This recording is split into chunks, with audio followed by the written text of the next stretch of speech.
Bonjour à tous et à toutes, j'espère que vous allez bien.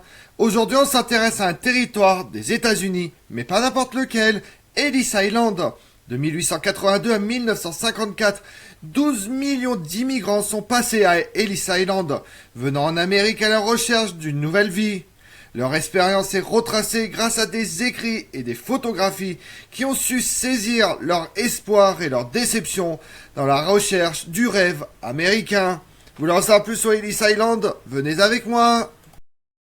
La situation géographique de l'île a été le sujet de querelles entre deux États. La partie naturelle appartient à la ville de New York, dans l'État du même nom. La partie artificielle est située sur le territoire de la ville de Jersey City, dans le New Jersey. Elle se situe à l'embouchure de l'Hudson River. L'île de Liberty Island est quelques centaines de mètres avec la Statue de la Liberté, réalisée avec l'aide de Gustave Eiffel. Ellis Island est un haut lieu de l'histoire de l'immigration américaine. C'est en effet le passage obligatoire imposé pour tous les candidats à l'expatriation. Pour être autorisé à fouler le sol américain, le début du rêve américain et d'une vie meilleure pour ceux qui ont traversé l'océan et survécu à un voyage souvent périlleux. À l'origine, Ellis Island était une place militaire, Fort Gibson. En 1892, elle fut choisie comme centre pour recevoir les immigrés. Cela permettait de pouvoir isoler ces derniers de la population américaine, de limiter également les évasions. Au cours des 62 ans d'activité, plus de 12 millions de personnes sont passées par le centre d'Ellis Island. Ces dernières venaient du monde entier, d'Europe, souvent, Irlande, Allemagne, France, Italie, du Maghreb et d'Asie. La plupart fuyaient la guerre, la famine, ou souhaitaient simplement trouver un emploi pour subvenir aux besoins de leur famille, dans l'espoir d'une vie meilleure. Sur les candidats à l'immigration, 8 millions ont été autorisés à entrer dans le pays. Les autres furent renvoyés en raison de leur santé ou de leur passé. Ces hommes, ces femmes, seuls ou en famille, arrivent d'Irlande, d'Italie, d'Europe centrale ou de Russie, d'Allemagne ou de Scandinavie, de Grèce, de Turquie, d'Arménie, de plus loin parfois. Ils ont tout abandonné pour s'offrir la traversée de l'océan. Dans ces récits d'Ellis Island, histoire d'errance et d'espoir, qui venaient initialement un commentaire d'un film de Robert Bober, Institut national de l'audiovisuel en 1980, l'écrivain Georges Perec nous livre les motivations de ces candidats à l'immigration. À partir de la première moitié du 19e siècle, un formidable espoir secoue l'Europe pour tous les peuples écrasés, opprimés, oppressés, asservis, massacrés, pour toutes les classes exploitées, affamées, ravagées par des épidémies, décimées par des années de disette et de famine. Une terre promise se mit à exister, l'Amérique. Ce qui est trompeur dans ces images d'étrangers arrivant en foule à New York, c'est qu'elles donnent l'impression d'un voyage qui s'achève. Or ce n'était pas le cas. Les nouveaux venus allaient devoir subir de stricts contrôles sur Ellis Island, le filtre administratif où siégeaient les services du Bureau fédéral de l'immigration. Avant de devenir américains, il restait à ces exilés des heures intenses et angoissantes à vivre. Et pour certains, l'aventure allait s'arrêter là. Ellis Island est à l'origine un îlot minuscule, 1,2 hectares à l'origine, moins que la base de la Tour Eiffel, un banc de sable boueux posé à l'embouchure de l'Hudson. Grâce à la terre récupérée lors du percement du métro de New York, on lui a fait atteindre une superficie de 11 hectares, soit l'équivalent de 15 terrains de foot, et on lui a donné la forme d'un U afin que les bateaux viennent s'amarrer dans son échancrure. Avant l'arrivée des colons européens au XVIe siècle, les Indiens avaient baptisé l'endroit Kiosk, l'île aux mouettes, car seuls ces volatiles y vivaient. Les Hollandais l'ont appelé Ooster Island, l'île de l'huître, du fait des mollusques qu'on y trouvait. En 1765, après qu'on y ait pendu le pirate Anderson, le nom est devenu Gibet Island, l'île du gibet. La dénomination officielle et définitive d'Ellis Island s'est imposée en 1808, quand le gouvernement fédéral a racheté l'îlot pour la somme de $10 000 à Samuel Ellis, son propriétaire, patron d'une auberge pour pêcheurs.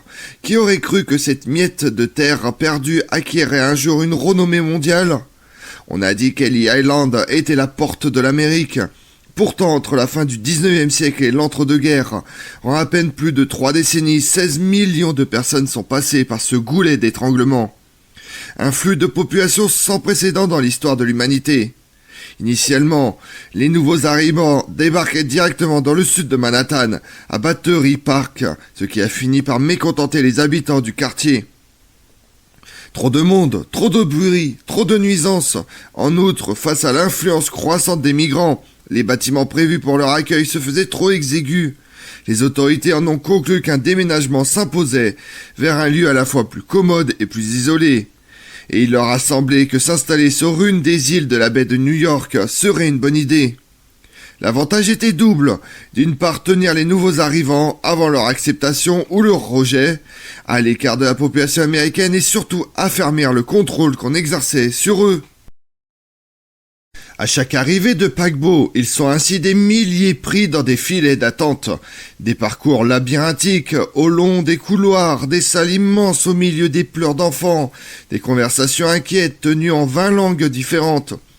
Les Irlandais ont fui la famine, les Siciliens la misère et le choléra, les Juifs de Russie les persécutions, et tous se retrouvent, tremblants d'appréhension, à la porte entr'ouverte de l'Amérique. Détails touchants, malgré leur fatigue, avec leurs visages chiffonnés, marqués par la traversée, tous ces gens ont revêtu leurs plus beaux habits. Ils veulent faire bonne impression. Première étape, affronter le contrôle d'hygiène. Des médecins aguerris scrutent les rangs et n'ont besoin que d'un examen de 6 secondes pour repérer les voyageurs en mauvaise santé. Ils tracent alors à la craie, sur les vêtements des intéressés, une lettre indiquant de quel mal ils souffrent. E pour les maladies des yeux, H pour les problèmes cardiaques, L pour la claudication, N pour les goutreux, S pour les personnes très âgées, X pour les déficients mentaux, etc. Certaines maladies peuvent être placées en quarantaine ou temporairement hospitalisées à Ellis Island. Mais ceux qui souffrent de tuberculose, de lèpre ou de trachome, des affections graves et contagieuses, sont renvoyés d'où ils viennent, aux frais de la compagnie de navigation qui les a transportés. Les services de l'immigration de l'époque font preuve d'une grande mansuétude.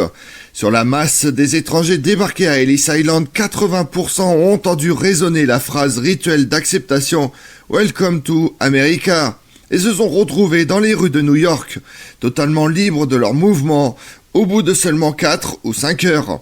18% ont connu le même sort heureux après avoir été retenus dans l'île quelques jours ou quelques semaines. Au final, seulement 2% se sont vus réexpédiés d'où ils venaient pour des raisons d'ordre juridique ou médical. Sur la durée de fonctionnement du centre, environ 250 000 personnes. Aux États-Unis, on accueillait 3,5 millions d'Italiens, 1,8 million d'Hébreux, 1,5 million de Polonais, 1,3 million d'Allemands, 1 million de Britanniques, 1 million de Scandinaves, 800 000 Irlandais, 400 000 à 500 000 Canadiens et autant de Slovaques, Grecs, Magyars, Croates, Slovènes, Mexicains, etc.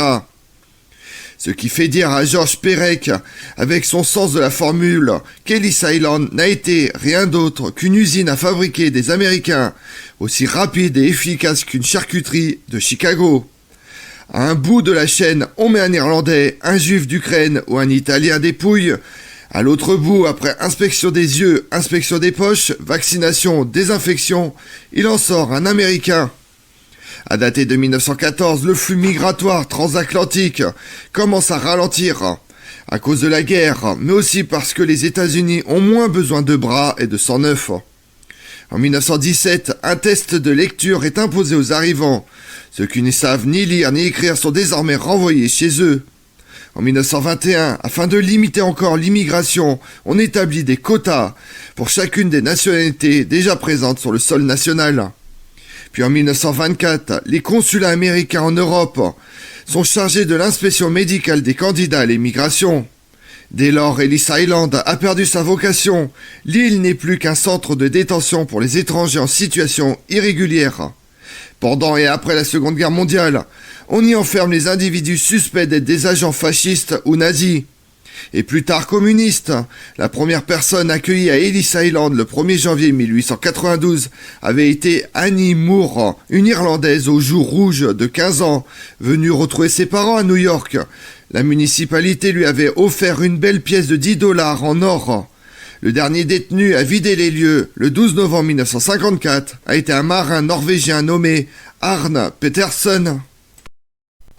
Comme on l'a vu, en 1892, Ellis Island, dans la baie de New York, devient la principale porte d'entrée aux États-Unis pour les immigrants qui arrivent d'Europe. Inauguré en 1900 après un incendie qui a ravagé les anciens bâtiments, l'immense centre aujourd'hui transformé en musée va voir passer jusqu'à sa fermeture quelques 12 millions de personnes. Parmi elles, l'actrice Paula Negri ou le producteur de cinéma Sam Goldwyn, venu de Pologne, le petit enfant sicilien Salvatore Luciana, qui deviendra le chef suprême de la mafia sous le nom de Lucky Luciano. Comme les autres, ils ont traversé l'Atlantique pour fuir une existence misérable, persécutée ou incertaine en Europe, vers une nouvelle terre promise. Je vous remercie d'avoir suivi cette vidéo en ma compagnie. Si vous voulez connaître mes autres vidéos, retrouvez-moi sur ma chaîne YouTube Tout sur l'Histoire avec Damien, mais également sur les réseaux sociaux, Twitter et Instagram, Histoire Damien.